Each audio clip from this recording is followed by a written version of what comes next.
ਸਤਿ ਸ਼੍ਰੀ ਅਕਾਲ ਜੀ ਸਾਰਿਆਂ ਨੂੰ। 2 ਦਿਨ ਤੋਂ ਕਮਰੇ ਵਿੱਚ ਭੁੱਖੀ ਬੰਦ ਗੀਤਾ ਜੀ ਦਾ ਅੱਜ ਦਰਵਾਜ਼ਾ ਖੋਲ੍ਹਿਆ ਗਿਆ। ਜਿਵੇਂ ਹੀ ਦਰਵਾਜ਼ਾ ਖੁੱਲ੍ਹਿਆ ਉਹ ਬਹੂ ਦੇ ਪਿੱਛੇ ਪਿੱਛੇ ਹੱਥ ਜੋੜ ਕੇ ਗਿੜਗਿੜਾਉਂਦੇ ਹੋਏ ਬੋਲਦੀ ਜਾ ਰਹੀ ਸੀ, ਬਹੂ ਹੁਣ ਤਾਂ ਖਾਣਾ ਦੇ ਦੇ ਬੇਟਾ, ਬੜੀ ਭੁੱਖ ਲੱਗੀ ਆ, ਦੇਖ ਹੁਣ ਇਸ ਬੁੱਢੀ ਤੋਂ ਬਰਦਾਸ਼ਤ ਨਹੀਂ ਹੁੰਦਾ। ਬਹੂ ਬਾਸੀ ਤਾਜ਼ਾ ਜੋ ਵੀ ਹੋਵੇ ਦੇ ਦੇ, ਹੁਣ ਬਰਦਾਸ਼ਤ ਨਹੀਂ ਹੋ ਪਾ ਰਿਹਾ। ਕਹਿੰਦੇ ਕਹਿੰਦੇ ਗੀਤਾ ਜੀ ਉੱਚੀ ਉੱਚੀ ਰੋਣ ਲੱਗੀ ਕਿ ਉਦੋਂ ਹੀ ਉਸਦੀ ਬਹੂ ਸਮਿਧਾ ਅੱਖਾਂ ਦਿਖਾ ਕੇ ਬੋਲੀ, ਬੁੜੀਆ ਚੁੱਪਚਾਪ ਇੱਥੇ ਬੈਠੀ ਰਹਿ, ਵਰਨਾ ਉਹ ਵੀ ਨਹੀਂ ਦੇਊਂਗੀ। ਗੀਤਾ ਜੀ ਕਿਸੇ ਛੋਟੇ ਬੱਚੇ ਦੀ ਤਰ੍ਹਾਂ ਉੱਥੇ ਹੀ ਜ਼ਮੀਨ ਤੇ ਬੈਠ ਗਈ ਤਾਂ ਸਮਿਧਾ ਤਪਤ ਪਾਉਂਦੀ ਅਤੇ ਬੜਬੜਾਉਂਦੀ ਹੋਈ ਬਾਹਰ ਆਈ। ਹੱਥ ਵਿੱਚ ਇੱਕ ਰੋਟੀ ਉੱਤੇ ਨਮਕ ਲਾਇਆ ਹੋਇਆ ਸੀ ਤੇ ਉਸ ਦੇ ਸਾਹਮਣੇ ਇੱਕ ਟੁੱਟੇ ਕਟੋਰੇ ਵਿੱਚ ਰੱਖ ਦਿੱਤੀ ਤੇ ਕਹਿੰਦੀ, ਲੈ ਬੁੜੀਆ ਠੂਸ ਲਾ, 70 ਸਾਲ ਦੀ ਹੋ ਗਈ ਆ ਪਰ ਹੁਣ ਵੀ ਭੁੱਖ ਕਿੰਨੀ ਲੱਗਦੀ ਆ, ਲੱਗਦਾ ਹੈ ਸਵਰਗ ਸਧਾਰਨ ਤੱਕ ਮੈਨੂੰ ਕੰਗਾਲ ਹੀ ਕਰ ਦੇਵੇਂਗੀ। ਗੀਤਾ ਜੀ ਦੀ ਬਹੂ ਸਮੇਧਾ ਨੇ ਜਦੋਂ ਖਾਣ ਨੂੰ ਲਿਆ ਰਹੀ ਆ ਕਿਹਾ ਤਾਂ ਗੀਤਾ ਜੀ ਉਸਦੇ ਪਿੱਛੇ ਇਸ ਤਰ੍ਹਾਂ ਜਾ ਰਹੀ ਸੀ ਮੰਨੋ ਉਹ ਕਦੋਂ ਦੀ ਭੁੱਖੀ ਬੈਠੀ ਹੋਵੇ। ਸਮੇਧਾ ਉਸ ਕਟੋਰੀ ਵਿੱਚ ਰੋਟੀ ਪਾਉਂਦੇ ਹੋਏ ਗੀਤਾ ਜੀ ਨੂੰ ਝਟਪਟਾ ਕੇ ਉਸ ਖਾਣੇ ਨੂੰ ਲੱਗ ਗਈ। ਉਹ ਤਾਂ ਸਿਰਫ ਰਾਤ ਦਾ ਬਚੀ ਹੋਈ ਰੋਟੀ ਤੇ ਨਮਕ ਸੀ, ਪਰ ਉਸ ਨੂੰ ਵੀ ਇੰਨੇ ਚਾਅ ਨਾਲ ਖਾ ਰਹੀ ਸੀ, ਸ਼ਾਇਦ ਉਸ ਨੂੰ ਜ਼ਿਆਦਾ ਹੀ ਭੁੱਖ ਲੱਗੀ ਸੀ। ਗੀਤਾ ਜੀ ਨੂੰ ਅਜਿਹਾ ਖਾਂਦੇ ਦੇਖ ਸੁਮੇਧਾ ਜਲ ਭੁੰਨ ਗਈ ਤੇ ਉਹ ਗੀਤਾ ਜੀ ਦੀ ਕਟੋਰੀ ਨੂੰ ਲੱਤ ਮਾਰਦੀ ਹੈ। ਗੀਤਾ ਜੀ ਥੋੜੀ ਦੇਰ ਬਾਅਦ ਦੇਖਦੀ ਹੈ ਤੇ ਫਿਰ ਜ਼ਮੀਨ ਤੋਂ ਉਠਾ ਕੇ ਖਾਣਾ ਖਾਣ ਲੱਗ ਜਾਂਦੀ ਹੈ। ਇੰਨੇ ਵਿੱਚ ਸੁਮੇਧਾ ਦੀਆਂ ਕੁਝ ਸਹੇਲੀਆਂ ਵੀ ਉੱਥੇ ਆ ਜਾਂਦੀਆਂ ਹਨ ਤੇ ਗੀਤਾ ਜੀ ਨੂੰ ਇਸ ਤਰ੍ਹਾਂ ਖਾਣਾ ਖਾਂਦੇ ਦੇਖ ਉੱਚੀ ਉੱਚੀ ਹੱਸਣ ਲੱਗਦੀਆਂ ਤੇ ਉਸ ਦਾ ਮਜ਼ਾਕ ਬਣਾਉਣ ਲੱਗਦੀਆਂ। ਗੀਤਾ ਜੀ ਇੰਨੇ ਦਿਨਾਂ ਤੋਂ ਭੁੱਖੀ ਸੀ ਕਿ ਉਸ ਨੂੰ ਆਪਣੇ ਉੱਤੇ ਹੱਸਣ ਤੇ ਕੋਈ ਫਰਕ ਹੀ ਨਹੀਂ ਪੈਂਦਾ ਸੀ। ਭੁੱਖ ਦੇ ਅੱਗੇ ਇਨਸਾਨ ਇੰਨਾ ਲਾਚਾਰ ਹੋ ਜਾਂਦਾ ਕਿ ਉਸ ਦੇ ਅੱਗੇ ਪਿੱਛੇ ਕੁਝ ਦਿਖਾਈ ਨਹੀਂ ਦਿੰਦਾ। ਸੁਮੇਧਾ ਦੀ ਇੱਕ ਸਹੇਲੀ ਬੋਲੀ, ਅਰੇ ਵਾਹ ਸੁਮੇਧਾ, ਤੂੰ ਤਾਂ ਭਿਖਾਰੀਆਂ ਨੂੰ ਵੀ ਖਾਣਾ ਖਵਾਉਣਾ ਸ਼ੁਰੂ ਕਰ ਦਿੱਤਾ, ਤੂੰ ਇਹ ਨੇਕ ਕੰਮ ਕਦੋਂ ਤੋਂ ਕਰਨ ਲੱਗ ਗਈ। ਸੁਮੇਧਾ ਮੂੰਹ ਬਣਾਉਂਦੇ ਹੋਏ ਬੋਲੀ, ਅਰੇ ਨਹੀਂ ਨਹੀਂ, ਇਹ ਤਾਂ ਮੇਰੀ ਸੱਸ ਆ, ਮੇਰੀ ਪਿੰਡ ਦੀ ਅਨਪੜ੍ਹ ਗਵਾਰ ਸੱਸ, ਤਾਂ ਹੀ ਤਾਂ ਇਹ ਜਾਨਵਰਾਂ ਦੀ ਤਰ੍ਹਾਂ ਖਾ ਰਹੀ ਆ। ਗੀਤਾ ਜੀ ਜ਼ਮੀਨ ਉੱਤੇ ਪਿਆ ਖਾਣਾ ਬੜੇ ਪਿਆਰ ਨਾਲ ਖਾ ਰਹੀ ਸੀ। ਉਸ ਨੂੰ ਬਾਸੀ ਰੋਟੀ ਕਿਸੇ ਪਕਵਾਨ ਤੋਂ ਘੱਟ ਨਹੀਂ ਲੱਗ ਰਹੀ ਸੀ। ਉਸ ਨੂੰ ਦੇਖ ਕੇ ਕਿਸੇ ਵੀ ਦਿਆਲੂ ਇਨਸਾਨ ਦੀਆਂ ਅੱਖਾਂ ਵਿੱਚ ਹੰਝੂ ਆ ਜਾਣ। ਲੇਕਿਨ ਦੂਜੀ ਤਰਫ ਸਮੇਧਾ ਦੀਆਂ ਸਹੇਲੀਆਂ ਉਸ ਉੱਤੇ ਬੇਸ਼ਰਮਾਂ ਦੀ ਤਰ੍ਹਾਂ ਹੱਸ ਰਹੀਆਂ ਸੀ। ਬਹੂ ਥੋੜਾ ਜਿਹਾ ਹੋਰ ਦੇ ਦੇ ਬੇਟਾ, ਗੀਤਾ ਜੀ ਨੇ ਗੁਹਾਰ ਲਗਾਉਂਦੇ ਹੋਏ ਆਪਣੀ ਬਹੂ ਨੂੰ ਬੋਲਿਆ। ਲੇਕਿਨ ਉਹ ਆਪਣੀਆਂ ਸਹੇਲੀਆਂ ਦੀਆਂ ਗੱਲਾਂ ਵਿੱਚ ਇੰਨਾ ਗੁੰਮ ਗਈ ਸੀ ਕਿ ਗੀਤਾ ਜੀ ਦੀ ਆਵਾਜ਼ ਉਹਨਾਂ ਦੇ ਕੰਨਾਂ ਤੱਕ ਪਹੁੰਚ ਹੀ ਨਹੀਂ ਰਹੀ ਸੀ। ਉਸ ਦੀ ਇੱਕ ਸਹੇਲੀ ਨੇ ਮੇਜ਼ ਉੱਤੇ ਰੱਖਿਆ ਇੱਕ ਪੀਜ਼ੇ ਦਾ ਟੁਕੜਾ ਲਿਜਾ ਕੇ ਗੀਤਾ ਜੀ ਦੇ ਵੱਲ ਵਧਾਇਆ ਤੇ ਉਸ ਟੁਕੜੇ ਨੂੰ ਦੇਖ ਕੇ ਗੀਤਾ ਜੀ ਦੀਆਂ ਅੱਖਾਂ ਵਿੱਚ ਚਮਕ ਆ ਗਈ। ਲੇਕਿਨ ਜਿਵੇਂ ਹੀ ਉਸਨੇ ਉਹ ਟੁਕੜਾ ਫੜਨ ਦੀ ਕੋਸ਼ਿਸ਼ ਕੀਤੀ ਤਾਂ ਉਸਨੇ ਹੱਥ ਪਿੱਛੇ ਖਿੱਚ ਲਿਆ। ਉਹ ਕਦੇ ਉਸ ਟੁਕੜੇ ਨੂੰ ਗੀਤਾ ਜੀ ਦੇ ਅੱਗੇ ਕਰਦੀ, ਕਦੇ ਪਿੱਛੇ ਖਿੱਚ ਲੈਂਦੀ ਤੇ ਸਾਰੀਆਂ ਸਹੇਲੀਆਂ ਜੋ ਕਿ ਅਮੀਰ ਘਰਾਣੇ ਦੀਆਂ ਇੱਕ ਨੰਬਰ ਦੀਆਂ ਬਿਜ਼ਨਸਮੈਨ ਔਰਤਾਂ ਸੀ, ਗੀਤਾ ਜੀ ਦੀ ਦਿਸ਼ਾ ਉੱਤੇ ਠਹਾਕੇ ਮਾਰ ਮਾਰ ਕੇ ਹੱਸ ਦਿੰਦੀਆਂ ਸੀ। ਇਹ ਸਭ ਦੇਖ ਕੇ ਗੀਤਾ ਜੀ ਦੀਆਂ ਅੱਖਾਂ ਵਿੱਚ ਹੰਝੂ ਆ ਗਏ। ਉਹ ਉਸ ਟੁਕੜੇ ਨੂੰ ਜ਼ਮੀਨ ਉੱਤੇ ਸੁੱਟਦੇ ਹੋਏ ਬੋਲੀ, ਲੈ ਬੁੜੀਆ ਖਾ ਲਾ। ਸੁਮੇਧਾ ਵੀ ਉੱਥੇ ਮੇਜ਼ ਉੱਤੇ ਬੈਠੀ ਆਪਣੀਆਂ ਸਹੇਲੀਆਂ ਦੇ ਨਾਲ ਗੀਤਾ ਜੀ ਦਾ ਤਮਾਸ਼ਾ ਬਣਦੇ ਹੋਏ ਦੇਖ ਰਹੀ ਸੀ ਤਾਂ ਅਚਾਨਕ ਆਪਣੇ ਗਲ ਉੱਤੇ ਪਏ ਚਟਾਕ ਨਾਲ ਹੱਸੀ ਠਠੋਲੇ ਦੀ ਆਵਾਜ਼ ਸਰਨਾਟੇ ਵਿੱਚ ਪਸਰ ਗਈ, ਕੌਣ ਆ ਤੂੰ। ਜਦੋਂ ਸਮੇਧਾ ਨੇ ਪਿੱਛੇ ਮੁੜ ਕੇ ਦੇਖਿਆ ਤਾਂ ਉਸ ਦੇ ਪੈਰਾਂ ਹੇਠੋਂ ਜ਼ਮੀਨ ਨਿਕਲ ਗਈ, ਕਿਉਂਕਿ ਉੱਥੇ ਤਾਂ ਗੀਤਾ ਜੀ ਇੱਕ ਸਧਾਰਨ ਮਹਿਲਾ ਸੀ। ਪੂਰਾ ਜੀਵਨ ਉਸਨੇ ਆਪਣੇ ਬੱਚਿਆਂ ਦੇ ਪਾਲਣ ਅਤੇ ਉਸਦੇ ਭਵਿੱਖ ਨੂੰ ਸਵਾਰਨ ਵਿੱਚ ਗੁਜ਼ਾਰ ਦਿੱਤਾ ਸੀ। ਕਿਸ਼ਨ ਬਾਬੂ ਇੱਕ ਕਿਰਾਏ ਦੀ ਦੁਕਾਨ ਚਲਾਉਂਦੇ ਸੀ। ਉਸ ਨਾਲ ਹੀ ਆਪਣੇ ਪਰਿਵਾਰ ਦਾ ਗੁਜ਼ਾਰਾ ਜਿਵੇਂ ਤਿਵੇਂ ਕਰਿਆ ਕਰਦੇ ਸੀ। ਹੌਲੀ ਹੌਲੀ ਬੱਚੇ ਵੱਡੇ ਹੋਣ ਲੱਗੇ ਤੇ ਜ਼ਰੂਰਤਾਂ ਵਧਣ ਲੱਗੀਆਂ ਤੇ ਉਹਨਾਂ ਨੇ ਰਾਤ ਨੂੰ ਵੀ ਕਿਸੇ ਕੰਮ ਨੂੰ ਫੜ ਲਿਆ ਤੇ ਵਿਚਾਰੇ ਬੱਚਿਆਂ ਦੀਆਂ ਖੁਸ਼ੀਆਂ ਨੂੰ ਪੂਰਾ ਕਰਨ ਦੇ ਲਈ ਕੰਮ ਕਰਨ ਦੀ ਮਸ਼ੀਨ ਬਣ ਕੇ ਰਹਿ ਗਏ।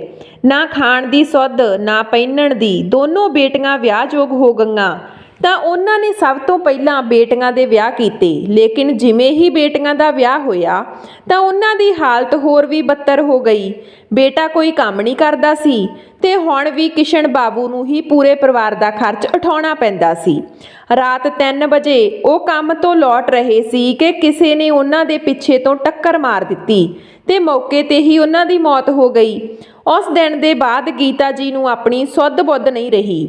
ਸਹੁਰਾ ਸਾਹਿਬ ਦੇ ਜਾਂਦੇ ਹੀ ਸਮੇਧਾ ਨੇ ਸਾਰਾ ਘਰ ਆਪਣੀ ਮੁੱਠੀ 'ਚ ਕਰ ਲਿਆ ਤੇ ਬੇਟੇ ਨੇ ਪਿਤਾ ਜੀ ਦੇ ਕਿਰਾਏ ਦੀ ਦੁਕਾਨ ਸਾਂਭ ਲਈ। ਲੇਕਿਨ ਜਾਣ ਤੋਂ ਪਹਿਲਾਂ ਕਿਸ਼ਨ ਬਾਬੂ ਇੱਕ ਚੰਗਾ ਕੰਮ ਕਰ ਗਏ। ਉਸ ਦੇ ਬਾਰੇ ਵਿੱਚ ਉਹ ਸੁਮਨ ਅਤੇ ਮੀਨਾ ਨੂੰ ਹੀ ਪਤਾ ਸੀ। ਇੱਕ ਸ਼ਾਮ ਨੂੰ ਗੀਤਾ ਜੀ ਆਪਣੇ ਮੰਜੇ ਉੱਤੇ ਬੈਠੀ ਸੀ ਕਿ ਉਦੋਂ ਹੀ ਉਸ ਦਾ ਪੋਤਾ ਵਿਸ਼ਾਲ ਇੱਕ ਪਲੇਟ ਵਿੱਚ ਕੁਝ ਪਕੌੜੇ ਖਾਂਦਾ ਤੇ ਫੋਨ ਚਲਾਉਂਦਾ ਹੋਇਆ ਆਇਆ।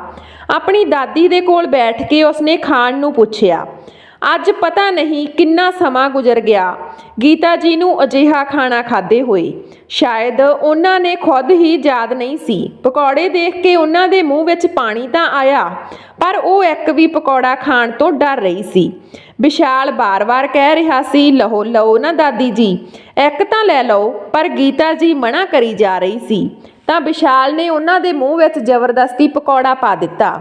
ਉਹ ਪਕੌੜੇ ਦੇ ਮੂੰਹ ਵਿੱਚ ਜਾਂਦੇ ਹੀ ਇੱਕ ਬੜੀ ਤ੍ਰਿਪਤੀ ਦੀ ਝਲਕ ਦਿਖਦੀ ਹੈ ਗੀਤਾ ਜੀ ਦੇ ਚਿਹਰੇ ਉੱਤੇ।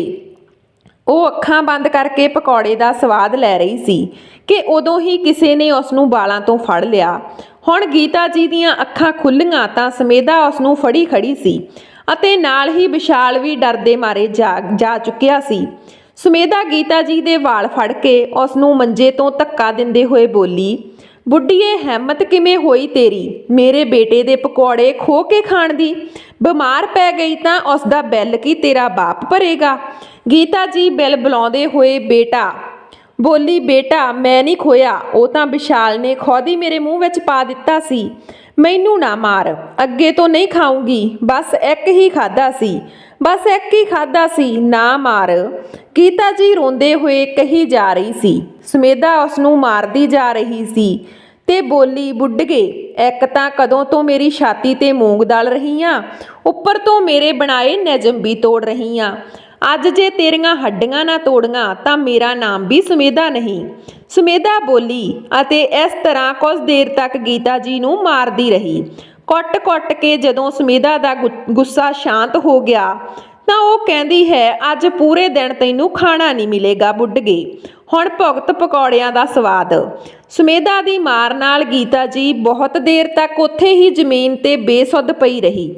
ਕਰੀਬ 1 ਘੰਟੇ ਬਾਅਦ ਵਿਸ਼ਾਲ ਡਰਦੇ ਆਇਆ ਤੇ ਆਪਣੀ ਦਾਦੀ ਨੂੰ ਪਾਣੀ ਪਿਆਇਆ ਤਾਂ ਜਾ ਕੇ ਉਸ ਨੂੰ ਹੋਸ਼ ਆਇਆ। ਲੇਕਿਨ ਉਸ ਨੂੰ ਵੀ ਸਮੇਧਾ ਨੇ ਇੰਨਾ ਕੁ ਡਰਾ ਰੱਖਿਆ ਸੀ ਕਿ ਜੇ ਉਸ ਨੂੰ ਦਾਦੀ ਦੇ ਕੋਲ ਦੇਖ ਲਿਆ ਤਾਂ ਉਸ ਨੂੰ ਵੀ ਕਮਰੇ ਵਿੱਚ ਬੰਦ ਕਰਕੇ ਬਹੁਤ ਮਾਰਦੀ। ਉਸ ਨੇ ਤੁਰੰਤ ਪਾਣੀ ਪਿਆਇਆ ਤੇ ਉੱਥੋਂ ਆਪਣੇ ਕਮਰੇ ਵਿੱਚ ਚਲਾ ਗਿਆ। ਥੋੜੀ ਦੇਰ ਬਾਅਦ ਗੀਤਾ ਜੀ ਲੜਖੜਾਉਂਦੇ ਹੋਏ ਉੱਠੀ ਤੇ ਆਪਣੀ ਮੰਜੀ ਤੇ ਜਾ ਕੇ ਸੌਂ ਗਈ। ਪੂਰੇ ਦਿਨ ਬਸ ਬਾਹਰ ਵਿਹੜੇ ਵਿੱਚ ਹੀ ਪਈ ਰਹਿੰਦੀ, ਜਾਂ ਕੋਈ ਕੰਮ ਕਰਦੀ ਜਾਂ ਤਾਂ ਆਪਣੇ ਮੰਜੇ ਤੇ ਹੀ ਪਈ ਰਹਿੰਦੀ। ਗਰਮੀ ਹੋਵੇ, ਸਰਦੀ ਹੋਵੇ ਜਾਂ ਬਰਸਾਤ ਹੋਵੇ, ਘਰ ਦੇ ਅੰਦਰ ਉਸ ਨੂੰ ਜਾਣ ਦੀ ਇਜਾਜ਼ਤ ਨਹੀਂ ਸੀ। ਉਹ ਵਿਹੜੇ ਵਿੱਚ ਹੀ ਪਈ ਮੱਖੀਆਂ ਦੇ ਨਾਲ ਗੱਲਾਂ ਕਰਦੀ ਰਹਿੰਦੀ। ਉਸ ਦਾ ਬੇਟਾ ਸ਼ਰੇਸ਼, ਜੋ ਕਿ ਬਾਜ਼ਾਰ ਵਿੱਚ ਆਪਣੇ ਪਾਪਾ ਦੇ ਬਣਾਏ ਹੋਏ ਕਿਰਾਏ ਦੀ ਦੁਕਾਨ ਨੂੰ ਚਲਾਉਂਦਾ ਸੀ, ਨਾ ਜਾਣੇ ਕਿੰਨੀ ਵਾਰ ਮਾਂ ਦੇ ਕੋਲੋਂ ਨਿਕਲ ਜਾਂਦਾ ਸੀ, ਪਰ ਕਦੇ ਆਪਣੀ ਮਾਂ ਨੂੰ ਉਸ ਦਾ ਹਾਲ ਚਾਲ ਨਹੀਂ ਪੁੱਛਦਾ ਸੀ। ਉੱਥੇ ਹੀ ਸਮੇਧਾ ਗੀਤਾ ਜੀ ਦੀ ਆਓ ਭਗਤ ਉਦੋਂ ਕਰਦੀ ਜਦੋਂ ਉਸ ਦੀਆਂ ਦੋਵੇਂ ਨਣਦਾਂ ਉੱਥੇ ਹੁੰਦੀਆਂ। ਉਸ ਦੇ ਸਾਹਮਣੇ ਗੀਤਾ ਜੀ ਨੂੰ ਬੜੀ ਚੰਗੀ ਤਰ੍ਹਾਂ ਨਾਲ ਪੇਸ਼ ਆਉਂਦੀ। ਉਹ ਬੇਟੀਆਂ ਜਦੋਂ ਆਪਣੇ ਘਰ ਵਾਪਸ ਚਲੀਆਂ ਜਾਂਦੀਆਂ ਤਾਂ ਸਾਰੀ ਸੇਵਾ ਸਮੇਧਾ ਸੂਤ ਸਮੇਤ ਵਸੂਲ ਕਰਦੀ। ਗੀਤਾ ਜੀ ਨੇ ਕਈ ਵਾਰ ਚਾਹਿਆ ਸੀ ਕਿ ਬੇਟੀਆਂ ਨੂੰ ਸਮੇਧਾ ਅਤੇ ਸ਼ਰੇਸ਼ ਦੀ ਅਸਲੀਅਤ ਦੱਸ ਦੇਵਾਂ, ਪਰ ਫਿਰ ਇਹ ਸੋਚ ਕੇ ਡਰ ਜਾਂਦੀ ਕਿ ਕਿਤੇ ਅਜਿਹਾ ਕਰਨ ਨਾਲ ਸਮੇਧਾ ਉਸ ਨੂੰ ਇਸ ਘਰ ਵਿੱਚੋਂ ਨਾ ਕੱਢ ਦੇਵੇ। ਫਿਰ ਉਹ ਜਾ ਕੇ ਬੇਟੀਆਂ ਦੇ ਸਿਰ ਉੱਤੇ ਬੋਝ ਬਣ ਜਾਵੇਗੀ। ਉਹ ਤਾਂ ਵੈਸੇ ਵੀ ਆਪਣੇ ਸਹੁਰੇ ਘਰ ਚੰਗੀਆਂ ਭਲੀਆਂ ਵੱਸਦੀਆਂ ਹਨ। ਇੱਕ ਦਿਨ ਸਵੇਰੇ ਗੀਤਾ ਜੀ ਨੂੰ ਖਬਰ ਮਿਲਦੀ ਹੈ ਕਿ ਉਸ ਦੀ ਛੋਟੀ ਬੇਟੀ ਸੁਮਨ ਆਉਣ ਵਾਲੀ ਆ। ਗੀਤਾ ਜੀ ਬੜੀ ਖੁਸ਼ ਹੋ ਜਾਂਦੀ ਹੈ ਕਿ ਚਲੋ ਅੱਜ 1 ਸਾਲ ਬਾਅਦ ਕੁਝ ਚੰਗਾ ਖਾਣ ਨੂੰ ਮਿਲੇਗਾ, ਕਿਉਂਕਿ ਸੁਮਨ 1 ਸਾਲ ਪਹਿਲਾਂ ਆਈ ਸੀ ਆਪਣੀ ਦੀਦੀ ਮੀਨਾ ਦੇ ਨਾਲ। ਸੁਮਨ ਦੇ ਆਉਣ ਦਾ ਸੁਣ ਕੇ ਗੀਤਾ ਜੀ ਬੜੀ ਖੁਸ਼ ਸੀ। ਉੱਥੇ ਹੀ ਸਮੇਧਾ ਗੁੱਸੇ ਨਾਲ ਬੜਬੜਾ ਰਹੀ ਸੀ ਤੇ ਕਹਿ ਰਹੀ ਸੀ ਕਿ ਉਸ ਨੂੰ ਹੋਰ ਕੋਈ ਕੰਮ ਧੰਮ ਨਹੀਂ ਜੋ ਬਾਰ-ਬਾਰ ਮੂੰਹ ਉਠਾ ਕੇ ਆ ਜਾਂਦੀ ਆ। ਹੁਣ ਉਸ ਦੇ ਨਾਲ ਇਸ ਬੁੜੀਆ ਦੀ ਵੀ ਸੇਵਾ ਕਰਾਂ। ਮੇਰਾ ਬੱਸ ਚੱਲਦਾ ਤਾਂ ਇਸ ਬੁੜੀਆ ਨੂੰ ਜ਼ਹਿਰ ਹੀ ਦੇ ਦੇਵਾਂ। ਨਾ ਕੰਮ ਦਾ ਨਾ ਕਾਜ ਦਾ, ਦੁਸ਼ਮਣ ਅਨਾਜ ਦਾ। ਜਦੋਂ ਸੁਮਨ ਆ ਗਈ, ਸੁਮਨ ਦੇ ਆਉਣ ਦਾ ਸਮਾਂ ਸ਼ਾਮ ਦਾ ਸੀ। ਉਹ ਬਹੁਤ ਜਲਦੀ ਹੀ ਆ ਗਈ ਤੇ ਉਸ ਦੀ ਖਬਰ ਉਸਨੇ ਪਹਿਲਾਂ ਹੀ ਆਪਣੀ ਭਰਾ ਭਰਜਾਈ ਨੂੰ ਨਹੀਂ ਦਿੱਤੀ ਸੀ, ਕਿਉਂਕਿ ਉਹ ਜਲਦੀ ਜਾ ਕੇ ਉਸ ਸਭ ਨੂੰ ਸਰਪ੍ਰਾਈਜ਼ ਦੇਣਾ ਚਾਹੁੰਦੀ ਸੀ। ਲੇਕਿਨ ਸੁਮਨ ਨੇ ਜਿਵੇਂ ਹੀ ਘਰ ਵਿੱਚ ਕਦਮ ਰੱਖਿਆ ਤਾਂ ਮੰਜੇ ਤੇ ਪਈ ਆਪਣੀ ਮਾਂ ਨੂੰ ਦੇਖ ਕੇ ਉਸ ਦੀਆਂ ਅੱਖਾਂ ਵਿੱਚ ਹੰਝੂ ਆ ਗਏ ਤੇ ਉਹ ਕਹਿੰਦੀ ਹੈ, ਕੀ ਹੋਇਆ ਮਾਂ, ਤੁਸੀਂ ਇਸ ਤਰ੍ਹਾਂ ਕਿਵੇਂ ਬਾਹਰ ਪਏ ਹੋ? ਬੇਟਾ, ਉਹ ਅੰਦਰ ਬੜੀ ਗਰਮੀ ਹੋ ਰਹੀ ਸੀ ਤਾਂ ਬਾਹਰ ਖੁੱਲੀ ਹਵਾ ਵਿੱਚ ਆ ਕੇ ਪੈ ਗਈ। ਪਰ ਤੂੰ ਜਲਦੀ ਕਿਵੇਂ ਆ ਗਈ? ਗੀਤਾ ਜੀ ਨੇ ਆਪਣੀ ਬੇਟੀ ਨੂੰ ਝੂਠ ਬੋਲਦੇ ਹੋਏ ਕਿਹਾ। ਹਾਂ, ਮੈਨੂੰ ਪਹਿਲਾਂ ਹੀ ਟ੍ਰੇਨ ਮਿਲ ਗਈ ਸੀ, ਪਰ ਇੰਨੀ ਦੁਪਹਿਰ ਵਿੱਚ ਬਾਹਰ ਇੱਥੇ ਤਾਂ ਤਪ ਜਾਏਗੀ, ਚੱਲ ਅੰਦਰ। ਇਹ ਕਹਿ ਕੇ ਸੁਮਨ ਗੀਤਾ ਜੀ ਦੇ ਨਾਲ ਅੰਦਰ ਜਾਂਦੀ ਹੈ। ਸੁਮਨ ਅਤੇ ਗੀਤਾ ਜੀ ਨੂੰ ਨਾਲ ਦੇਖ ਕੇ ਸਮੇਧਾ ਮੱਚ ਜਾਂਦੀ ਹੈ ਤੇ ਕਹਿੰਦੀ ਹੈ, ਸੁਮਨ ਤੂੰ ਕਦੋਂ ਆਈ? ਸਮੇਧਾ ਦੀ ਇਸ ਹਰਕਤ ਤੇ ਸੁਮਨ ਦਾ ਗੁੱਸਾ ਜਵਾਲਾਮੁਖੀ ਬਣ ਕੇ ਫਟ ਉੱਠਦਾ ਹੈ, ਲੇਕਿਨ ਉਸਨੇ ਮੌਕੇ ਦੀ ਨਜ਼ਾਕਤ ਨੂੰ ਸਮਝਿਆ, ਕਿਉਂਕਿ ਉਹ ਜਿਸ ਮਕਸਦ ਨਾਲ ਇੱਥੇ ਮਾਂ ਦੇ ਲਈ ਆਈ ਸੀ ਉਹ ਉਸਨੇ ਕਦੇ ਨਹੀਂ ਖੋਲ੍ਹਣਾ ਚਾਹੁੰਦੀ ਸੀ। ਆਖਿਰ ਮਾਂ ਦੀ ਜ਼ਿੰਦਗੀ ਦਾ ਸਵਾਲ ਸੀ। ਸੁਮਨ ਬੋਲੀ, ਹਾਂ ਭਾਬੀ, ਜਲਦੀ ਹੀ ਟ੍ਰੇਨ ਮਿਲ ਗਈ ਸੀ, ਪਰ ਭਾਬੀ ਇੰਨੀ ਗਰਮੀ ਵਿੱਚ ਮਾਂ ਬਾਹਰ ਬੈਠੀ ਸੀ, ਤੁਸੀਂ ਕਿਹਾ ਕਿਉਂ ਨਹੀਂ? ਸੁਮਨ ਨੇ ਕਿਹਾ, ਅਰੇ ਸੁਮਨ, ਤੂੰ ਜਾਣਦੀ ਨਹੀਂ ਕਿ ਆਪਣੀ ਮਾਂ ਨੂੰ ਕਿੰਨੀ ਜਿੱਦੀ ਆ, ਕਦੇ ਕਿਸੇ ਦਾ ਕਹਿਣਾ ਨਹੀਂ ਮੰਨਦੀ। ਇਹਨਾਂ ਨੂੰ ਤਾਂ ਮੈਂ ਆਪਣੇ ਤਰੀਕੇ ਨਾਲ ਸਮਝਾਉਂਦੀ ਆ। ਜਦੋਂ ਦੇ ਪਾਪਾ ਜੀ ਗਏ ਹਨ, ਬਸ ਆਪਣੀ ਹੀ ਮਨਮਾਨੀ ਕਰਦੀ ਹੈ। ਸਮੇਧਾ ਨੇ ਬੜੀ ਲਾਚਾਰੀ ਵਾਲਾ ਮੂੰਹ ਬਣਾਉਂਦੇ ਹੋਏ ਕਿਹਾ, ਹਾਂ ਭਾਬੀ, ਮੈਨੂੰ ਪਤਾ ਤੁਸੀਂ ਕਿੰਨਾ ਖਿਆਲ ਰੱਖਦੇ ਹੋ ਮਾਂ ਦਾ। ਉਹ ਤਾਂ ਬਸ ਮਾਂ ਹੀ ਕਦੇ-ਕਦੇ ਜਿੱਦ ਤੇ ਅੜ ਜਾਂਦੀ ਆ। ਕੀ ਕਰੇ, ਹੁਣ ਉਮਰ ਵੀ ਤਾਂ ਕਾਫੀ ਹੋ ਗਈ ਆ ਨਾ। ਉਹ ਗੱਲਾਂ ਵਿੱਚ ਮੈਂ ਇੱਕ ਗੱਲ ਕਰਨਾ ਤਾਂ ਭੁੱਲ ਹੀ ਗਈ ਭਾਬੀ, ਕੱਲ ਮੀਨਾ ਦੀਦੀ ਵੀ ਆ ਰਹੀ ਆ। ਉਹ ਕੀ ਆ ਨਾ, ਪਾਪਾ ਨੇ ਸਾਡੇ ਤਿੰਨਾਂ ਭਾਈਆਂ ਭੈਣਾਂ ਦੇ ਨਾਮ ਤੇ ਇੱਕ ਪ੍ਰਾਪਰਟੀ ਲੈ ਰੱਖੀ ਆ। ਹੁਣ ਅਸੀਂ ਚਾਹੁੰਦੇ ਆ ਕਿ ਸਾਰਾ ਕੁਝ ਭਰਾ ਦੇ ਨਾਮ ਕਰ ਦਈਏ। ਜਦੋਂ ਪਾਪਾ ਦੀ ਜ਼ਿੰਮੇਵਾਰੀ ਭਰਾ ਨੇ ਉਠਾਉਣੀ ਆ ਤੇ ਮਾਂ ਨੂੰ ਵੀ ਉਹਨਾਂ ਨੇ ਹੀ ਸਾਂਭਣਾ, ਤਾਂ ਫਿਰ ਉਹਨਾਂ ਦੀ ਜਾਇਦਾਦ ਵਿੱਚ ਉਹਨਾਂ ਦਾ ਹੀ ਹਿੱਸਾ ਹੋਣਾ ਚਾਹੀਦਾ। ਸੁਮਨ ਨੇ ਸਮੇਧਾ ਨੂੰ ਜਾਲ ਵਿੱਚ ਲਪੇਟਣ ਦੀ ਕੋਸ਼ਿਸ਼ ਕਰਦੇ ਹੋਏ ਕਿਹਾ। ਇਹ ਸੁਣ ਕੇ ਸਮੇਧਾ ਦੇ ਮਨ ਵਿੱਚ ਲੱਡੂ ਫੁੱਟਣ ਲੱਗੇ ਕਿ ਚਲੋ ਇਸ ਬੁੱਢੀ ਦੇ ਇੰਨੇ ਦਿਨਾਂ ਤੱਕ ਪਾਲਣ ਦਾ ਕੁਝ ਤਾਂ ਫਲ ਮਿਲੇਗਾ।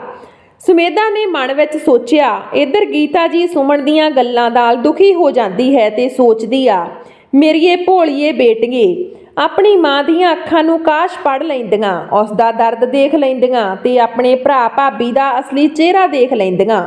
ਮੈਂ ਤਾਂ ਕੁਝ ਕਹਿ ਨਹੀਂ ਸਕਦੀ। ਜੇ ਇਸ ਵਾਰ ਵੀ ਮੈਂ ਚੁੱਪ ਰਹਿ ਗਈ ਤਾਂ ਬਹੁਤ ਗਲਤ ਹੋ ਜਾਵੇਗਾ। ਨਹੀਂ, ਮੈਨੂੰ ਹੁਣ ਚੁੱਪ ਨਹੀਂ ਰਹਿਣਾ ਚਾਹੀਦਾ। ਥੋੜੀ ਦੇਰ ਬਾਅਦ ਸਾਰੇ ਆਪਣੇ ਕਮਰਿਆਂ ਵਿੱਚ ਚਲੇ ਗਏ। ਗੀਤਾ ਜੀ ਆਪਣੀ ਬੇਟੀ ਦੇ ਕੋਲ ਆ ਗਈ।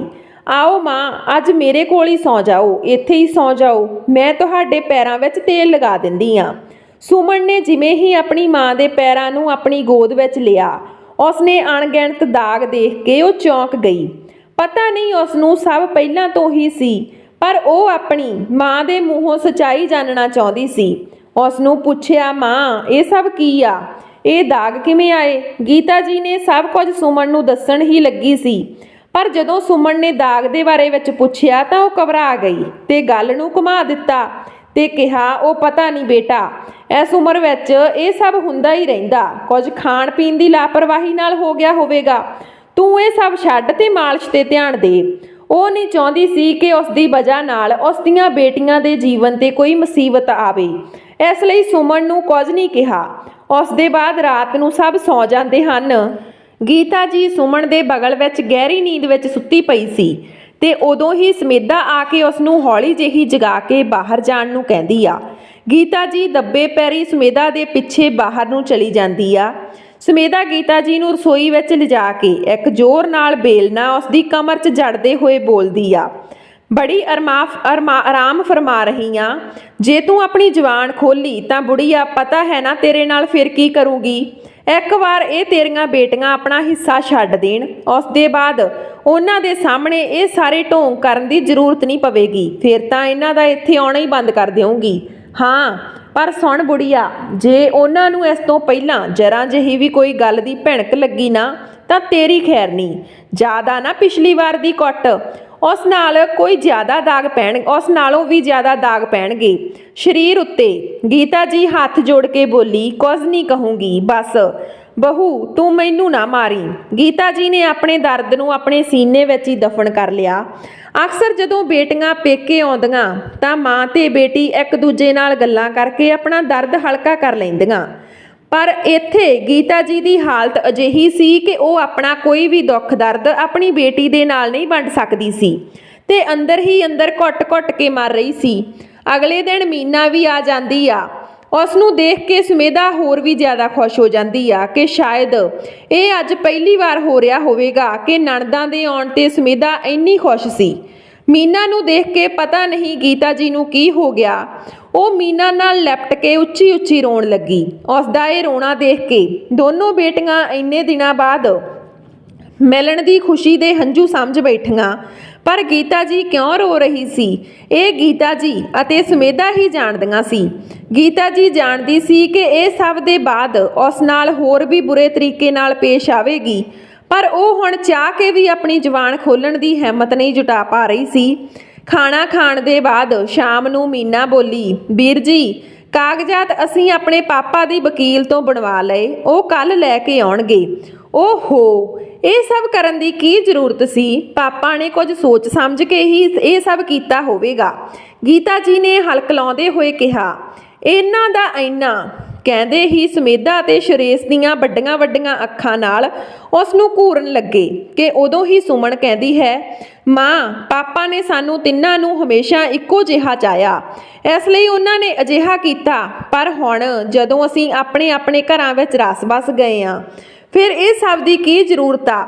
ਸਾਡੀਆਂ ਨਣਦਾਂ ਨੇ ਵੀ ਇਹੀ ਕੀਤਾ। ਮਾਤਾ ਪਿਤਾ ਆਪਣੇ ਬੱਚਿਆਂ ਵਿੱਚ ਕਦੇ ਭੇਦਭਾਵ ਨਹੀਂ ਕਰਦੇ, ਪਰ ਪਤਾ ਨਹੀਂ ਉਹਨਾਂ ਨੂੰ ਬੁਢਾਪੇ ਵਿੱਚ ਕੀ ਹੋ ਜਾਂਦਾ ਜੋ ਉਹਨਾਂ ਨੂੰ ਸਿਰਫ ਆਪਣੇ ਬੇਟੇ ਦਾ ਮੋਢਾ ਹੀ ਇੱਜ਼ਤ ਵਾਲਾ ਲੱਗਦਾ। ਬੇਟੀਆਂ ਦੇ ਮੋਢੇ ਜਾਂ ਉਹਨਾਂ ਦਾ ਘਰ ਸਭ ਤੋਂ ਪਰਾਇਆ ਹੋ ਜਾਂਦਾ। ਇਸ ਤੋਂ ਪਹਿਲਾਂ ਸੁਮਨ ਅੱਗੇ ਕੁਝ ਹੋਰ ਕਹਿ ਪਾਉਂਦੀ, ਮੀਨਾ ਨੇ ਉਸ ਦਾ ਹੱਥ ਦਬਾ ਕੇ ਚੁੱਪ ਰਹਿਣ ਦਾ ਇਸ਼ਾਰਾ ਕਰ ਦਿੱਤਾ ਤੇ ਇੱਧਰ ਸੁਮਨ ਦੀਆਂ ਅਤਰੰਗੀਆਂ ਗੱਲਾਂ ਨਾਲ ਸਭ ਹੈਰਾਨ ਹੋ ਗਏ। ਇੱਕ ਪਾਸੇ ਤਾਂ ਇਹ ਹੁਣੇ ਕਹਿ ਰਹੀ ਸੀ ਕਿ ਪਾਪਾ ਨੇ ਕੋਈ ਭੇਦਭਾਵ ਨਹੀਂ ਕੀਤਾ, ਤੇ ਹੁਣ ਕਹਿ ਰਹੀ ਆ ਕਿ ਬੁਢਾਪੇ ਵਿੱਚ ਮਾਤਾ ਪਿਤਾ ਸਿਰਫ ਬੇਟਿਆਂ ਦਾ ਮੋਢਾ ਹੀ ਤਲਾਸ਼ਦੇ ਹਨ। ਸੁਮੇਧਾ ਕੱਪ ਕਪਾਉਂਦੇ ਹੋਏ ਬੋਲੀ, ਕੀ ਮਤਲਬ ਦੀਦੀ ਤੁਹਾਡੇ ਕਹਿਣ ਦਾ? ਸੁਮਨ ਗੱਲ ਨੂੰ ਪਲਟਦੇ ਹੋਏ ਬੋਲੀ, ਭਾਬੀ ਪਕੌੜੇ ਬਣਾਓ ਨਾ ਪਨੀਰ ਦੇ, ਮਾਂ ਨੂੰ ਵੀ ਬਹੁਤ ਪਸੰਦ ਆ। ਹਾਏ ਨਹੀਂ ਸੁਮਨ, ਮਾਂ ਜੀ ਨੂੰ ਪਨੀਰ ਨਹੀਂ ਪਚਦਾ, ਤੁਹਾਡੇ ਲਈ ਬਣਾ ਦਿੰਨੀ ਆ। ਸੁਮੇਧਾ ਨੇ ਕਿਹਾ, ਨਹੀਂ ਭਾਬੀ ਕੁਝ ਨਹੀਂ ਹੋਵੇਗਾ, ਮਾਂ ਨੂੰ, ਮਾਂ ਵੀ ਖਾਵੇਗੀ, ਅਤੇ ਜੇ ਕੁਝ ਹੋਇਆ ਵੀ ਤਾਂ ਮੈਂ ਡਾਕਟਰ ਨੂੰ ਬੁਲਾ ਲਵਾਂਗੀ। ਕਿਉਂ ਮਾਂ, ਕੀ ਕਹਿੰਦੀ ਆ? ਮੀਨਾ ਨੇ ਕਿਹਾ। ਗੀਤਾ ਜੀ ਤਾਂ ਕੁਝ ਨਹੀਂ ਕਹਿੰਦੀ, ਪਰ ਉਹਨਾਂ ਨੂੰ ਪਤਾ ਸੀ ਕਿ ਇਸ ਗੱਲ ਉੱਤੇ ਸੁਮੇਧਾ ਕਿੰਨੇ ਗੁੱਸੇ ਵਿੱਚ ਹੋਵੇਗੀ।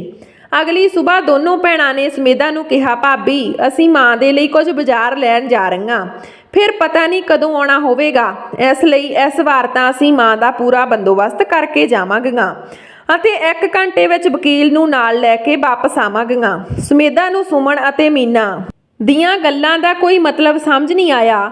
ਇੱਧਰ ਬਾਜ਼ਾਰ ਜਾਂਦੇ ਹੀ ਸੁਮੇਧਾ ਨੂੰ ਪੂਰਾ ਮੌਕਾ ਮਿਲ ਜਾਂਦਾ ਹੈ ਗੀਤਾ ਜੀ ਉੱਪਰ ਆਪਣੀ ਭੜਾਸ ਕੱਢਣ ਦਾ, ਪਰ ਉਹ ਗੀਤਾ ਜੀ ਦੇ ਕੋਲ ਪਨੀਰ ਦਾ ਇੱਕ ਵੱਡਾ ਟੁਕੜਾ ਲੈ ਕੇ ਗਈ ਤੇ ਕਿਹਾ, ਇਹ ਲੈ ਬੁੜਗੇ ਪਨੀਰ ਦੇ ਪਕੌੜੇ ਖਾਣੇ ਸੀ ਨਾ ਤੂੰ, ਦੇਖ ਕਿੰਨਾ ਵੱਡਾ ਪਨੀਰ ਲਿਆਈ ਆ ਤੇਰੇ ਲਈ, ਤੇ ਹੋਰ ਵੀ ਕੁਝ ਹੈ ਇਹਦੇ ਬਾਅਦ। ਇਹ ਕਹਿ ਕੇ ਉਹ ਲਾਲ ਮਿਰਚ ਪਾਊਡਰ ਉਸ ਪਨੀਰ ਦੇ ਟੁਕੜੇ ਵਿੱਚ ਲਗਾ ਦਿੰਦੀ ਆ ਤੇ ਕਹਿੰਦੀ ਆ, ਹੁਣ ਖਾ ਇਸ ਨੂੰ। ਨਹੀਂ ਬਹੂ, ਇੰਨੀ ਮਿਰਚ ਮੈਂ ਨਹੀਂ ਖਾ ਪਾਉਂਗੀ।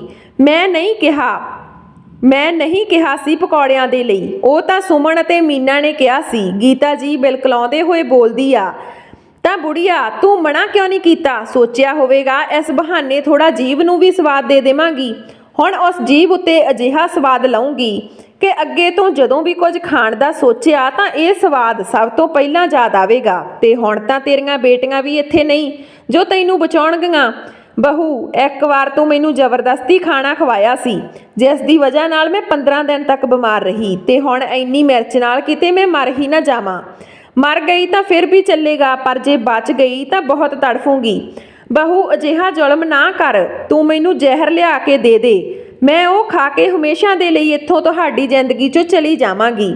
ਪਰ ਅਜਿਹਾ ਹਰ ਰੋਜ਼ ਮੇਰੇ ਉੱਤੇ ਅਤਿਆਚਾਰ ਨਾ ਕਰ, ਆਖਰ ਮੈਂ ਤੇਰਾ ਕੀ ਵਿਗਾੜਿਆ। ਗੀਤਾ ਜੀ ਨੇ ਕਿਹਾ, ਜ਼ਹਿਰ ਦੇ ਪਾਉਂਦੀ ਤਾਂ ਕਦੋਂ ਦਾ ਦੇ ਦਿੱਤਾ ਹੁੰਦਾ, ਪਰ ਇਹ ਸਭ ਕਰਕੇ ਮੈਂ ਜੇਲ੍ਹ ਨਹੀਂ ਜਾਣਾ। ਅਤੇ ਵੈਸੇ ਵੀ ਬੁੜੀਆ, ਤੂੰ ਹੋਰ ਕਿੰਨੇ ਦਿਨ ਜੀਵੇਂਗੀ, ਪਰ ਜਿੰਨਾ ਦਿਨ ਵੀ ਜੀਵੇਂਗੀ ਮੈਂ ਤੇਰਾ ਉਹ ਹਾਲ ਕਰ ਦਊਂਗੀ ਕਿ ਤੂੰ ਖੁਦ ਹੀ ਮਰ ਜਾਏਂਗੀ। ਸੁਮੇਧਾ ਨੇ ਅੱਖਾਂ ਦਿਖਾ ਕੇ ਕਿਹਾ ਅਤੇ ਉਹ ਪਨੀਰ ਦਾ ਟੁਕੜਾ ਜ਼ਬਰਦਸਤੀ ਗੀਤਾ ਜੀ ਦੇ ਮੂੰਹ ਵਿੱਚ ਪਾ ਦਿੱਤਾ। ਉਦੋਂ ਹੀ ਪਿੱਛੇ ਤੋਂ ਸੁਮਨ ਅਤੇ ਮੀਨਾ ਆ ਕੇ ਸੁਮੇਧਾ ਨੂੰ ਧੱਕਾ ਦੇ ਕੇ ਇੱਕ ਜ਼ੋਰ ਨਾਲ ਥੱਪੜ ਮਾਰਿਆ ਤੇ ਗੀਤਾ ਜੀ ਤੋਂ ਦੂਰ ਤੱਕ ਕਰ ਦਿੱਤਾ ਅਤੇ ਮੀਨਾ ਲਗਾਤਾਰ ਕਈ ਥੱਪੜ ਸੁਮੇਧਾ ਨੂੰ ਮਾਰਦੀ ਚਲੀ ਗਈ। ਇਹ ਕੀ ਕਰ ਰਹੀ ਆ ਤੂੰ ਮੀਨਾ? ਸੁਮੇਧਾ ਨੇ ਗੁੱਸੇ ਵਿੱਚ ਆ ਕੇ ਕਿਹਾ। ਕਿਉਂ ਭਾਬੀ, ਤੂੰ ਮਾਂ ਦੇ ਨਾਲ ਕੀ ਕਰਦੀ ਸੀ? ਉਹਦੇ ਅੱਗੇ ਤਾਂ ਇਹ ਸਭ ਕੁਝ ਵੀ ਨਹੀਂ, ਉਹਦੇ ਲਈ ਤਾਂ ਤੁਹਾਨੂੰ ਜੇ ਸਜ਼ਾ ਦਿੱਤੀ ਜਾਵੇ ਉਹ ਵੀ ਘੱਟ ਆ। ਉਦੋਂ ਤੋਂ ਪਿੱਛੋਂ ਸੁਰੇਸ਼ ਵੀ ਆ ਜਾਂਦਾ ਹੈ। ਉੱਥੋਂ ਦਾ ਸ਼ੋਰ ਸ਼ਰਾਬਾ ਸੁਣ ਕੇ ਉਸ ਦਾ ਕਾਰਨ ਪੁੱਛਦਾ ਹੈ। ਸੁਮੇਧਾ ਤੁਰੰਤ ਕਹਿੰਦੀ ਹੈ, ਦੇਖੋ ਜੀ, ਅੱਜ ਇਹ ਛੋਟੀ ਹੋ ਕੇ ਆਪਣੀ ਮਾਂ ਵਰਗੀ ਭਾਬੀ ਉੱਤੇ ਹੱਥ ਉਠਾ ਰਹੀ ਆ। ਕੀ ਨਹੀਂ ਕੀਤਾ ਮੈਂ ਇਹਨਾਂ ਦੇ ਲਈ। ਇਸ ਘਰ ਵਿੱਚ ਜਦੋਂ ਦੀ ਆਈ ਆ ਇਹ ਕਿੰਨੀ ਛੋਟੀ ਸੀ, ਮਾਂ ਬਣ ਕੇ ਇਸ ਦਾ ਖਿਆਲ ਰੱਖਿਆ ਤੇ ਅੱਜ ਇਹ ਮੇਰੇ ਉੱਤੇ ਹੀ ਹੱਥ ਉਠਾ ਰਹੀ ਆ। ਇਹ ਕੀ ਆ ਮੀਨਾ, ਤੁਸੀਂ ਇਹ ਸਭ ਕੀ ਕਰਨ ਕੀ ਆਈਆਂ? ਹੁਣ ਤਾਂ ਇਹ ਘਰ ਮੇਰਾ ਹੈ ਤੇ ਇੱਥੇ ਸਿਰਫ ਮੇਰਾ ਤੇ ਸੁਮੇਧਾ ਦਾ ਹੱਕ ਚੱਲੇਗਾ ਅਤੇ ਅਸੀਂ ਚਾਹੁੰਦੇ ਹਾਂ ਕਿ ਤੁਸੀਂ ਇੱਥੇ ਹੁਣ ਕਦੇ ਨਾ ਆਇਓ। ਸੁਰੇਸ਼ ਨੇ ਕਿਹਾ, ਇਹ ਕੀ ਕਹਿ ਰਹੇ ਹੋ ਜੀ, ਸਾਡਾ ਘਰ? ਸੁਮੇਧਾ ਨੂੰ ਹੈਰਾਨ ਹੋ ਕੇ ਪੁੱਛਿਆ। ਸੁਮੇਧਾ, ਇਹ ਲੋਕ ਹੁਣੇ ਮੇਰੀ ਦੁਕਾਨ ਤੇ ਵਕੀਲ ਨੂੰ ਲੈ ਕੇ ਪਹੁੰਚੀਆਂ ਸੀ, ਮੇਰੇ ਦਸਤਕ ਕਰਵਾਏ ਤੇ ਇਹ ਲੋਕਾਂ ਨੇ ਆਪਣਾ ਹਿੱਸਾ ਮੇਰੇ ਨਾਮ ਕਰ ਦਿੱਤਾ। ਇਸ ਲਈ ਹੁਣ ਆਪਾਂ ਨੂੰ ਚਿੰਤਾ ਕਰਨ ਦੀ ਕੋਈ ਜ਼ਰੂਰਤ ਨਹੀਂ ਤੇ ਹੁਣ ਨਾ ਹੀ ਤੈਨੂੰ ਇਹਨਾਂ ਦੀ ਚਾਪਲੂਸੀ ਕਰਨ ਦੀ ਜ਼ਰੂਰਤ ਆ ਤੇ ਨਾ ਹੀ ਤੂੰ ਇਹ ਬੁੱਢੀ ਨੂੰ ਸਤਾਉਣ ਦੀ। ਤੈਨੂੰ ਕੋਈ ਰੋਕ ਸਕਦਾ, ਜੇ ਇਸ ਨੂੰ ਦਿੱਕਤ ਆ ਉਹ ਇਸ ਨੂੰ ਆਪਣੇ ਨਾਲ ਲਿਜਾ ਸਕਦੀ ਆ। ਸੁਰੇਸ਼ ਨੇ ਕਿਹਾ, ਚਲੋ ਇਹ ਤਾਂ ਬਹੁਤ ਚੰਗੀ ਖਬਰ ਸੁਣਾਈ ਤੁਸੀਂ। ਅੱਜ ਤਾਂ ਮੈਂ ਇਸ ਨੂੰ ਆਪਣੇ ਸਾਰੇ ਮਿਹਨਤ ਦਾ ਗਿਣ ਕੇ ਹਿਸਾਬ ਲਊਂਗੀ। ਪਰ ਮੈਨੂੰ ਇੱਕ ਗੱਲ ਸਮਝ ਨਹੀਂ ਆਈ, ਇਹਨਾਂ ਲੋਕਾਂ ਨੇ ਦੁਕਾਨ ਉੱਤੇ ਜਾ ਕੇ ਦਸਤਕ ਕਿਉਂ ਕਰਵਾਏ? ਮੈਨੂੰ ਬਾਜ਼ਾਰ ਦਾ ਕਹਿ ਕੇ ਗਈਆਂ ਸੀ, ਸੁਮੇਧਾ ਜੀ ਨੇ ਕਿਹਾ। ਸੁਮੇਧਾ ਦੇ ਇਸ ਗੱਲ ਉੱਤੇ ਸੁਮਨ ਅਤੇ ਮੀਨਾ ਜ਼ੋਰ ਨਾਲ ਹੱਸ ਪਈਆਂ ਤੇ ਫਿਰ ਸੁਮਨ ਬੋਲੀ, ਜੋ ਵੀ ਕਿਹੋ ਭਾਬੀ, ਭਰਜਾਈ ਤੁਹਾਡਾ ਦਿਮਾਗ ਸੱਚਮੁੱਚ ਬਹੁਤ ਤੇਜ਼ ਆ। ਇਸ ਲਈ ਅਸੀਂ ਦੁਕਾਨ ਉੱਤੇ ਜਾ ਕੇ ਦਸਤਕ ਕਰਵਾਏ ਤਾਂ ਕਿ ਸਾਡਾ ਪਲਾਨ ਕਾਮਯਾਬ ਹੋ ਜਾਵੇ, ਕਿਉਂਕਿ ਇੱਥੇ ਤੁਹਾਡੇ ਨਾਲ ਚਲਾਕੀ ਕਰਨਾ ਥੋੜਾ ਮੁਸ਼ਕਲ ਹੋ ਜਾਂਦਾ। ਇਹ ਕੀ ਮਜ਼ਾਕ ਆ ਸੁਮਨ? ਸੁਰੇਸ਼ ਨੇ ਅੱਖਾਂ ਦਿਖਾ ਕੇ ਪੁੱਛਿਆ ਤਾਂ ਮੀਨਾ ਆਪਣੇ ਭਰਾ ਨੂੰ ਅੱਜ ਇੱਕ ਜ਼ੋਰਦਾਰ ਥੱਪੜ ਲਗਾ ਕੇ ਬੋਲੀ, ਰੁਕੋ ਭਾਈ, ਸ਼ੁਰੂ ਤੋਂ ਦੱਸਦੀ ਆਂ, ਮੀਨਾ ਦੀ ਧੀ ਸਾਨੂੰ ਤਾਂ ਕਲਾਕਾਰ ਹੋਣਾ ਚਾਹੀਦਾ। ਇੰਨੀ ਚੰਗੀ ਐਕਟਿੰਗ ਕਰਦੇ ਆ ਆਪਾਂ, ਕਿਉਂ? ਸਹੀ ਕਿਹਾ ਨਾ ਮੈਂ ਸੁਮਨ? ਸੁਮਨ ਨੇ ਕਿਹਾ, ਹਾਂ। ਜਦੋਂ ਵਿਸ਼ਾਲ ਪਕੌੜੇ ਖਾਂਦਾ ਮਾਂ ਦੇ ਕੋਲ ਬੈਠਾ ਤੇ ਉਸਨੇ ਜ਼ਬਰਦਸਤੀ ਪਕੌੜੇ ਖਵਾਏ, ਉਸ ਤੋਂ ਪਹਿਲਾਂ ਹੀ ਭਾਬੀ ਦੀ ਮੇਰੇ ਨਾਲ ਫੋਨ ਉੱਤੇ ਗੱਲ ਹੋਈ ਸੀ। ਸ਼ਾਇਦ ਇਸ ਲਈ ਵਿਸ਼ਾਲ ਨੇ ਮੈਨੂੰ ਗਲਤੀ ਨਾਲ ਫੋਨ ਮਿਲਾ ਲਿਆ ਜਦੋਂ ਉਹ ਮੋਬਾਈਲ ਤੇ ਗੇਮ ਖੇਡ ਰਿਹਾ ਸੀ। ਇਹ ਵਿਸ਼ਾਲ ਦੀ ਗਲਤੀ ਸੀ ਜਾਂ ਰੱਬ ਦੀ ਕੋਈ ਲੀਲਾ? ਉਸ ਦਿਨ ਜਦੋਂ ਮਾਂ ਨੂੰ ਭਾਬੀ ਸਿਰਫ ਇੱਕ ਪਕੌੜੇ ਖਾਣ ਦੇ ਲਈ ਕੁੱਟ ਰਹੀ ਸੀ, ਮੈਂ ਸਭ ਕੁਝ ਸੁਣਿਆ ਤੇ ਸਮਝ ਲਿਆ। ਮੈਨੂੰ ਉਸ ਦਿਨ ਇਹ ਵੀ ਪਤਾ ਚੱਲ ਗਿਆ ਸੀ ਕਿ ਮਾਂ ਦੇ ਨਾਲ ਤੁਸੀਂ ਕਿਹੋ ਜਿਹਾ ਵਰਤਾਵ ਕਰਦੇ ਹੋ। ਫਿਰ ਮੈਂ ਤੁਰੰਤ ਮੀਨਾ ਨਾਲ ਗੱਲ ਕੀਤੀ ਤੇ ਇਹ ਪਲਾਨ ਬਣਾਇਆ ਕਿ ਕਿਸ ਤਰ੍ਹਾਂ ਅਸੀਂ ਤੁਹਾਨੂੰ ਸਬਕ ਸਿਖਾ ਕੇ। ਸੁਮਨ ਨੇ ਕਿਹਾ, ਅਸੀਂ ਚਾਹੁੰਦੇ ਹਾਂ ਕਿ ਉਦੋਂ ਹੀ ਤੁਹਾਨੂੰ ਤੁਹਾਡੀ ਔਕਾਤ ਦਿਖਾ ਸਕਦੇ ਸੀ, ਪਰ ਉਸ ਵਿੱਚ ਉਹ ਮਜ਼ਾ ਨਹੀਂ ਆਉਂਦਾ ਜੋ ਅੱਜ ਆਇਆ। ਭਾਈ ਜੀ, ਤੁਹਾਨੂੰ ਕੀ ਲੱਗਿਆ ਅਚਾਨਕ ਨਾਲ ਆ ਕੇ ਅਸੀਂ ਇਸ ਤਰ੍ਹਾਂ ਹੀ ਪ੍ਰਾਪਰਟੀ ਦੀ ਗੱਲ ਛੇੜ ਲਈ? ਨਹੀਂ, ਅਸੀਂ ਚਾਹੁੰਦੇ ਸੀ ਕਿ ਪਹਿਲਾਂ ਤੁਹਾਡੇ ਤੋਂ ਸਭ ਕੁਝ ਖੋਹ ਲਈਏ ਤੇ ਮਾਂ ਦੇ ਨਾਮ ਕਰ ਦਈਏ, ਫਿਰ ਅਸੀਂ ਤੁਹਾਨੂੰ ਵੀ ਤੁਹਾਡੇ ਸਹੁਰੇ ਘਰ ਭੇਜ ਦੇਵਾਂਗੇ। ਉਸ ਦਿਨ ਦੀ ਗੱਲ ਆ, ਕੁੱਟਮਾਰ ਦੀ ਗੱਲ ਸੁਮਨ ਦੇ ਫੋਨ ਵਿੱਚ ਰਿਕਾਰਡ ਆ, ਜੋ ਤੁਸੀਂ ਦੋਨਾਂ ਨੂੰ ਜੇਲ੍ਹ ਭਜਵਾਉਣ ਦੇ ਲਈ ਕਾਫੀ ਆ। ਮੀਨਾ ਨੇ ਕਿਹਾ। ਮੀਨਾ ਤੇ ਸੁਮਨ ਜਦੋਂ ਬਾਜ਼ਾਰ ਗਏ ਸੀ ਤਾਂ ਇੱਕ ਕੈਮਰਾ ਉਹ ਘਰ ਵਿੱਚ ਕੋਨੇ 'ਚ ਲਗਾ ਕੇ ਗਈਆਂ ਸੀ। ਉਹਨਾਂ ਨੂੰ ਚੰਗੀ ਤਰ੍ਹਾਂ ਪਤਾ ਸੀ ਕਿ ਉਹਨਾਂ ਦੇ ਜਾਂਦੇ ਹੀ ਸੁਮੇਧਾ ਮਾਂ ਦੇ ਨਾਲ ਫਿਰ ਤੋਂ ਕੁਝ ਨਾ ਕੁਝ ਗਲਤ ਕਰੇਗੀ। ਕੀ ਸੱਚਮੁੱਚ ਇਹ ਹੁਣ ਮੇਰੇ ਤੋਂ ਹੱਥ ਨਹੀਂ ਚੁੱਕਣਗੇ? ਗੀਤਾ ਨੇ ਭਿੱਜੀਆਂ ਹੋਈਆਂ ਅੱਖਾਂ ਨਾਲ ਆਪਣੀਆਂ ਬੇਟੀਆਂ ਨੂੰ ਪੁੱਛਿਆ। ਹਾਂ ਮਾਂ, ਹੁਣ ਤੁਹਾਨੂੰ ਕੋਈ ਹੱਥ ਨਹੀਂ ਲਗਾ ਸਕਦਾ। ਜੇ ਕਿਸੇ ਨੇ ਵੀ ਤੁਹਾਨੂੰ ਗਲਤੀ ਨਾਲ ਛੂਹਿਆ ਤਾਂ ਉਸ ਦਾ ਹੱਥ ਤੋੜ ਕੇ ਉਸ ਦੇ ਹੱਥ 'ਚ ਦੇ ਦੇਵਾਂਗੀਆਂ। ਗੀਤਾ ਜੀ ਬੋਲੀ, ਜਾਣਦੀਆਂ ਬੇਟਾ, ਇਹ ਮੈਨੂੰ ਮਾਰਦੀ ਸੀ। ਨਾ 2 ਦਿਨ ਤੱਕ ਮੈਂ ਬਿਸਤਰ ਤੋਂ ਨਹੀਂ ਉੱਠ ਪਾਉਂਦੀ ਸੀ।